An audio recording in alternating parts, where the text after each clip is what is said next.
So, my question is, all that smoke for you to be a third baby mama?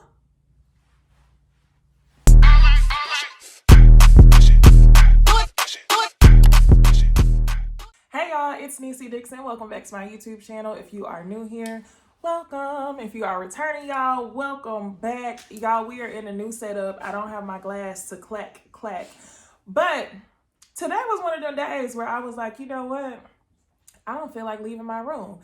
I think I did one other review like this, but that's when I was like all the way burnt out of the bullshit. It was whenever I was filming for Real Housewives of Potomac. And I think it had to do with that damn fight. That's when I was like, you know what? I can't move. I got to be in the comfort of my bed to talk about this. And today is one of them days, okay? So y'all will be getting pre-recorded videos, but they're going to be on Premiere. So I will be in the live chat talking with y'all, and y'all can still talk to each other. So for today, I'm about to review Ready to Love, Real Housewives of Atlanta, and I cannot forget that other show. What's the other show? Ready to Love.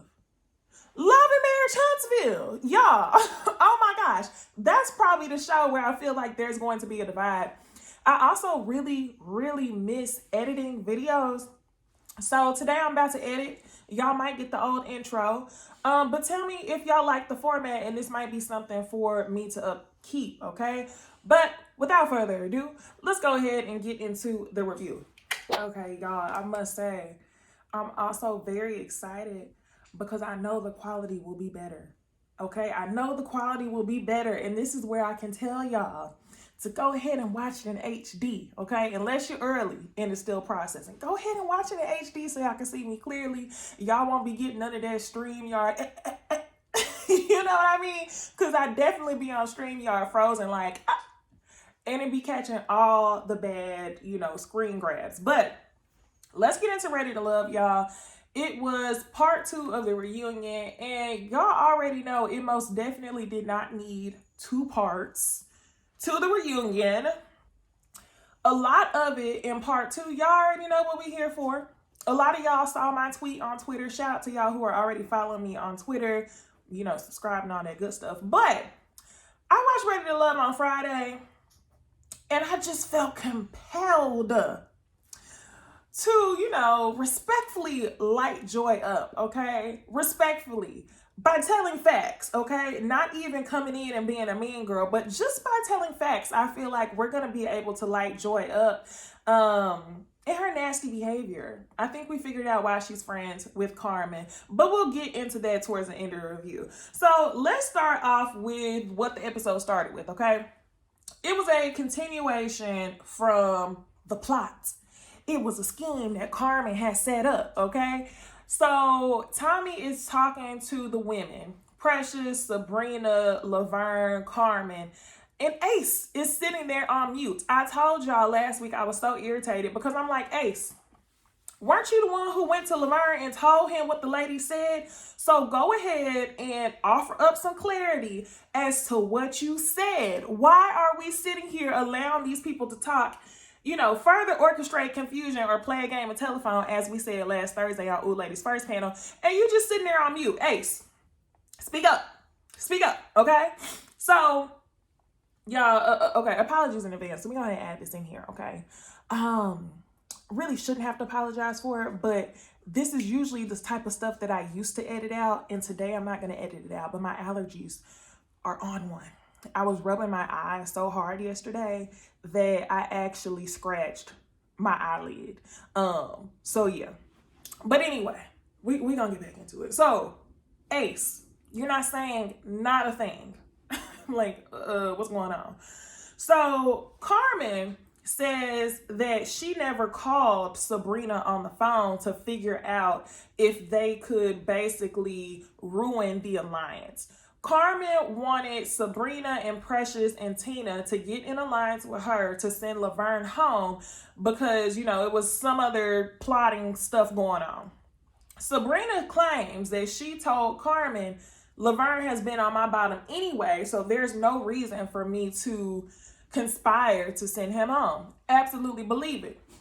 Then Precious and Carmen get into it talking about whether or not Carmen called Precious or not. Carmen claimed she didn't call Precious, but just by that look on Carmen's face, I feel like she absolutely did. She allowed Carmen to finish her full sentence, her full story, for her then to dispute what Precious said. I believe Precious, okay? I believe Precious. But yeah, that was pretty much that. Then, y'all, we move into Loverboy Demetrius, aka Funky Dineva Evil Twin, and they talk about his experience on the show. They show all the women being into him. They show his connection with Sabrina. And then they just talk about whether or not him and Sabrina are still friends. They claim they're friends, but they don't talk. Demetrius also says that it's still some stuff that he wants to clear up with Sabrina. And to me, I felt like that was the perfect opportunity to figure out what it was. And I wish their nephew Tommy would have asked him, like, exactly what did you want to clear up with Sabrina?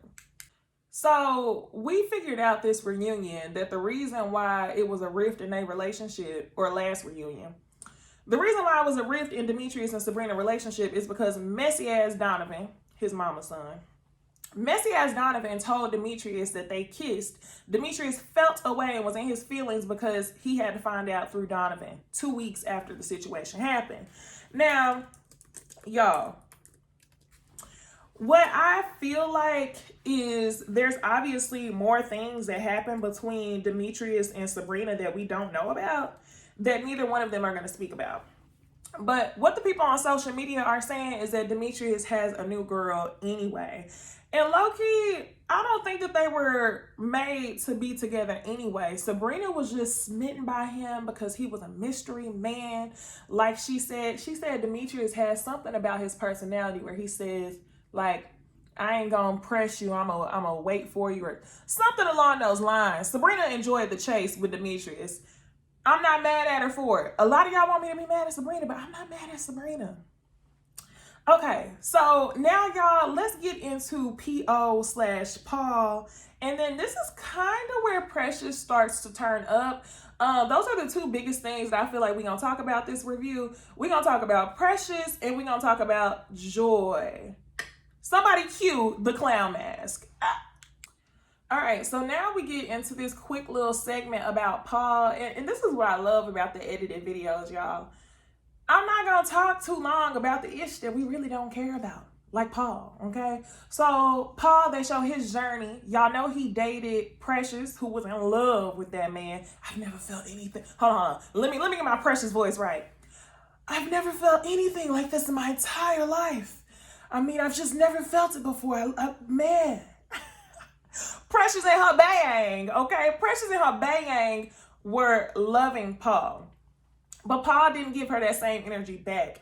Remember, y'all, it was a whole episode where she went up for him in the ladies' lounge, only to turn around and he doesn't reciprocate that same energy. When it was time for her to go home, when the man was calling her a party girl, what did Paul do? Not a damn thing, okay? So, anyway, y'all, Precious, she explains to Paul that more so she just hurt as a friend. And Paul apologizes. Precious then says that she's working on accepting that apology. So I'm like, okay. Y'all, Precious definitely came to this reunion with a scorned energy. She does have some reasoning to be a little bit upset with the men about making her out to be a party girl. And I do want to talk about that. Let me just go ahead and jump to that. So let's get into Precious. They show her flashbacks throughout her entire time on the show. And they talk about how she claims that she was a social girl, but Demetrius, who was really the most boisterous of the men, made her out to be a party girl. So she had a bone with Demetrius specifically, that she wanted to pick. And Demetrius was just saying, like, why do you want to pick this bone with me? Because obviously the other men felt the same way. And, she's like, well, you were the one who said it, so I'm addressing you because of what you said. Fair, okay? That part is very fair. Demetrius was the only one to voice it, right? I'm sure the other men had the same opinion, because they show the men in the confessionals telling her she needed to pipe down. Remember when she went on a blind date with Donovan? She was coming for Donovan, talking about she was sweating. She had been celibate for 6 months. Donovan wasn't really feeling that. Remember whenever they showed a confessional of Paul talking about, she needed to calm down with the over sexual tones and all that other stuff. And then Demetrius was the only one to say it to her face. So, Demetrius, the way I feel about it is, even though the other men also had something to say, I feel like you should have been able to verbalize exactly how you felt individually, because you were the one that said it. If we want to be real, y'all, this is one of the pretty girl / hoe privileges that I talked about with y'all during the show. If you are a goofy pretty girl like Joy, you get a pass. If you're just a goofy girl, you get sent home. We've seen it every single season. If you are I don't even know what to call Carmen, okay? I don't think Carmen falls into the pretty girl category for me, but Carmen falls into the smashable category. So if you are a smashable girl, in my opinion, y'all, I feel like Carmen is just as smashable as Precious. But I don't know what it was. Carmen definitely got a pass from the other men when it came to the social versus party girl situation. Carmen called herself a socialite. Carmen brought her sugar daddy ass ex-boyfriend on the show, and he warned the other men about how she's always around very successful men, but it was never a conversation of, is Carmen a party girl or is Carmen a lightweight hoe? We've seen Joy for the entire season have slick sexual innuendos when it came to all of the guys, and it was never a conversation of, is Joy a party girl / hoe? And the reason why I'm saying hoe is because nobody else on this show wanted to say the word hoe, and I think that's why Precious was so turned up. However, y'all, after watching so much reality TV, you already know it's not about what you say, it's about how you say it. And Precious had the absolute incorrect delivery. Precious was up there like she literally wanted to fight. You was up there giving the energy to Demetrius like this was a man versus man conversation. And that's why he was laughing at your ass, Precious. That's why he was laughing at you and your bayang, because he honestly could not take you seriously with that energy you were trying to meet him with, okay? Number one, he couldn't explain himself, even though he should have. But like I said, it's not about what you say, it's about how you say it. She's referring to him as bruh. She's popping her shoulders, and I'm just like, damn, girl, your delivery. So then, as Demetrius is dismissing her, she says, you will not look down on me. And I was like, huh? What are you talking about? And he's saying to her, why are you making it a big deal? And then he asks her, are you high? She gets up and she storms off, and she calls this man a bitch. And low-key, y'all, the way that argument escalated from 0 to 100, I probably would have been wondering if she was a little high too. Probably, because she was doing a lot. I feel like if she would have been able to eloquently gather Demetrius and all the men, because we obviously seen in the confessionals, the men were lightweight trying to call her a hoe, it would have came across better. But the one thing that I peeped whenever she got ready to walk away, that I don't know if everybody else picked up on, as she walked away, she said, you won't diminish everything that I've gone through to become the woman that I am today. Okay, it's something along those lines, but that's basically what she said, to paraphrase. And then it finally hit me that Precious and her bayang is triggered. Obviously there's some trauma that she went through, or whatever Demetrius said to her really triggered and probably had her resonate with something that she's gone through in her past. And she leaves. So we really don't get the opportunity to gather the men for calling her a hoe, but not necessarily calling the hoes a hoe. So yeah, I just hate that for you, Precious. And you won't get another opportunity to further explain yourself unless you do it on Instagram. Okay, so now let's get into two of the categories that we care less about. Number one is Tina. They talk about her journey on the show. Y'all, I told y'all Tina was giving toxic energy. Tina was giving Monica energy, okay? Ride around in your house and smack your chick.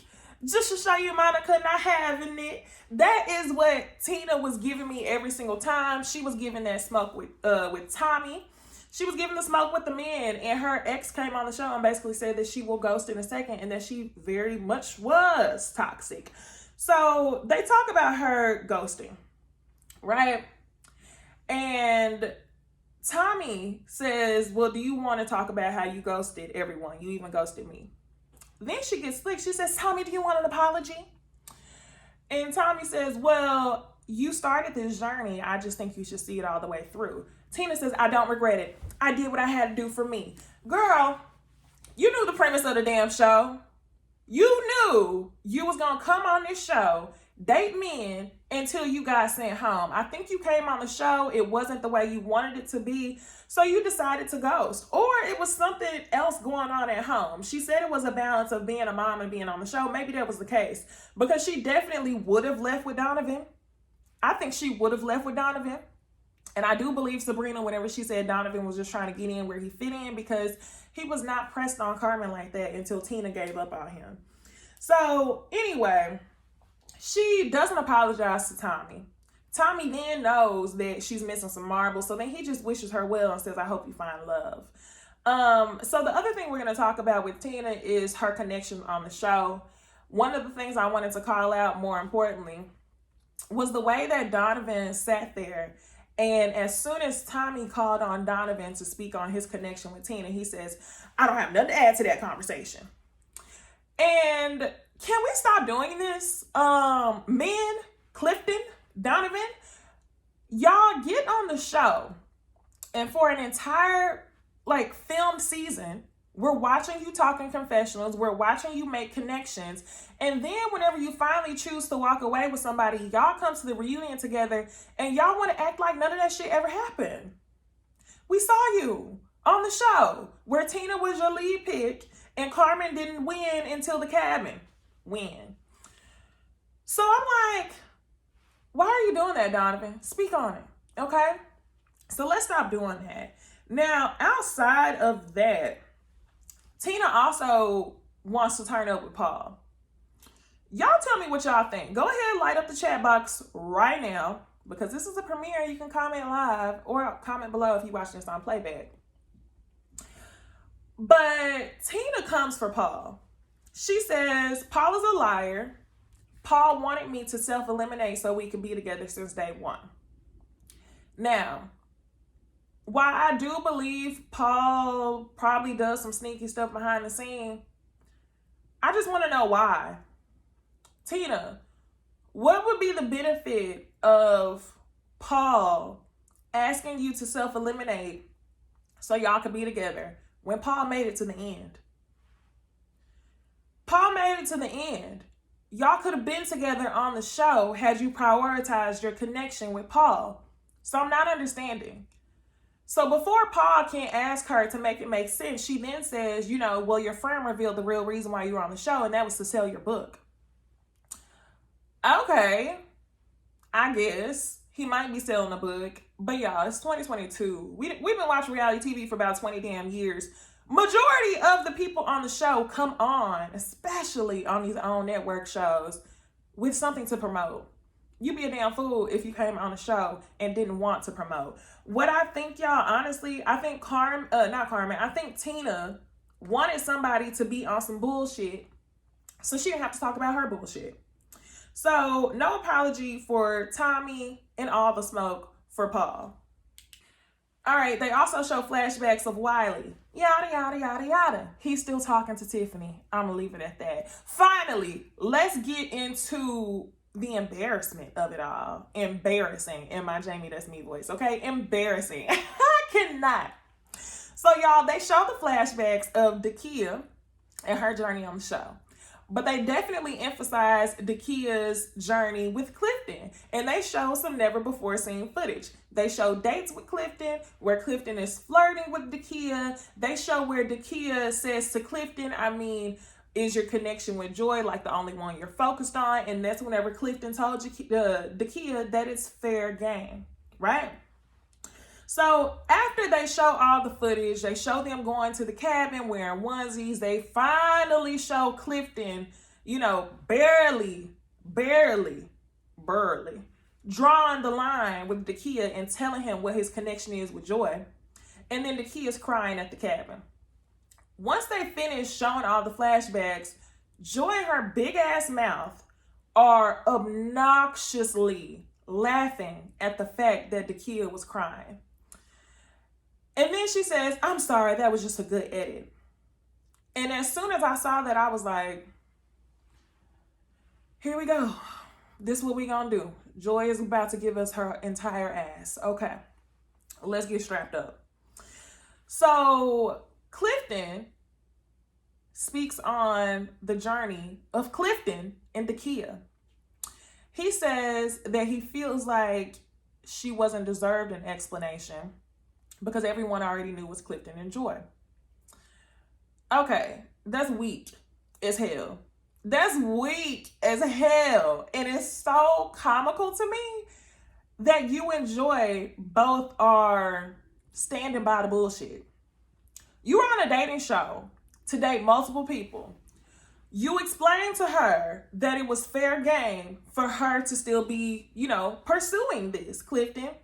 So whenever you do decide to prioritize Joy, which is the last 2 episodes before the finale, and if y'all want to be all the way real, Joy was always prioritized, but you still were weighing your options. So whenever I say prioritize, I mean exclusively date Joy. Whenever you decided to exclusively date Joy, which was 2 episodes before the finale, you felt like you didn't deserve to give Dakia an explanation. All this is that stunt shit that I'm talking about, that Donovan is doing, that Clifton is doing. Don't get on this reunion and start acting brand new after we saw you for an entire season date other people and say that your options were still open. Don't play us crazy. And then Joy wants to play crazy as well. So, like I said, Clifton starts speaking on him and Dakia's situation, but somehow this turns into a Joy and Dakia situation because Joy takes over. And what Joy is really mad about, y'all, what she's really mad about is that Clifton didn't lay down the law the way she wanted him to lay down the law. Joy wanted Clifton to be mean. And because Clifton was still nice and not making it clear that he was going to fully pursue Joy, Joy came there to prove something. But let me tell y'all why she looked like a damn clown. So she sits there. She says, you're saying you would have took someone from me, and that's what's really wrong. Dakia never said she was going to take somebody from you, baby. It's a dating show. It's a dating show. You still sat there and you flirted with all the men. You even allowed one of the men to talk about sticking his peen in your damn kidneys. And you're mad because Dakia is flirting with Clifton after he told her that he was still very open to a connection with her. Make it make sense, Joy. So then she says, well, I'm so glad that you moved on. Dakia says, yeah, I finally have, but I do think I deserve an explanation. Joy says, for what? Everybody knew it was me and Clifton from the beginning. And then she says, move the fuck on. And I was just like, wow, all that smoke for what? All that smoke for your clown ass. Somebody cue the clown mask.